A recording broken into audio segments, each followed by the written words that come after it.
This is an open letter to Rush Limbaugh about his non-apology apology. Dear Rush, your so-called apology is meaningless. Last week you made some outrageous and extremely tasteless comments on your show as follows. Limbaugh, what does it say about the college co-ed, Susan Fluke, who goes before a congressional committee and essentially says that she must be paid to have sex? What does that make her? It makes her a slut, right? It makes her a prostitute.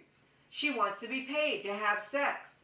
So, Ms. Fluke and the rest of you feminazis, here's the deal.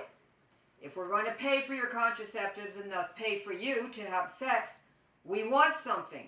We want you to post the videos online so that we can all watch.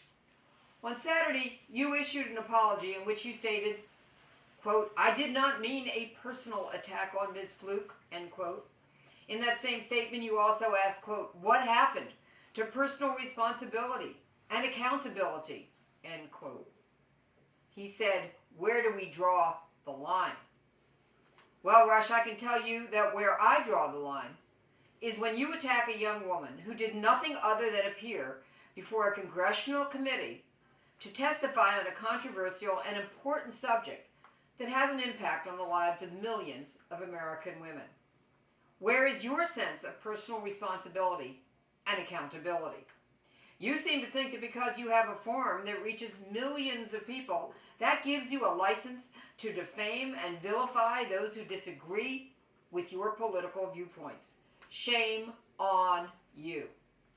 I wonder whether your so-called apology may have been motivated by your own economic self-interest, given the fact that at least one advertiser has dropped your program because they said that your recent comments, quote, do not align with our values, end quote. Other advertisers have also withdrawn from sponsoring your program and may be considering doing the same. And more have, in fact, since I published this letter. Your statement was not personal. Really, Rush? You want us to believe that you did not regard it as personal to talk about this young law student by purposely targeting her and attempting to degrade her by calling her a slut and a prostitute? Who are you kidding?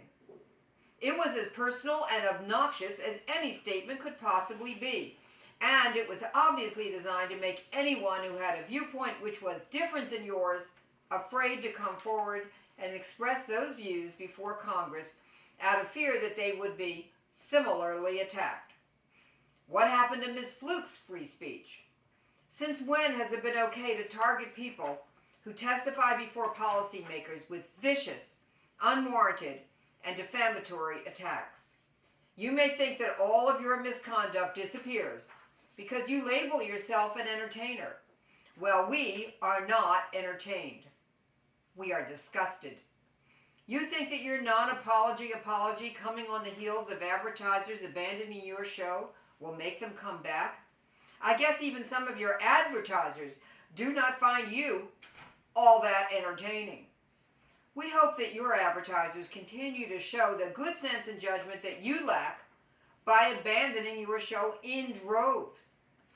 Your words, your low blows, your lack of boundaries and judgment will not go away that easily. You cannot wash away the stain that you have placed on your reputation, and you may be assured that I, for one, will continue to point out what you have done to this woman who did not deserve such callous mistreatment. Women see you for who you are. I have received countless emails from women across the country who are outraged and want to do something about you. You may have thought that women would be silenced by your attacks, but just the opposite is true. Women are rallying because we see that your attack on Ms. Fluke is an attack on all of us and on our right to speak out publicly and to stand up for contraception and our reproductive rights. Rush, I know that this all sounds very personal, and it is. Very truly yours, Gloria Allred.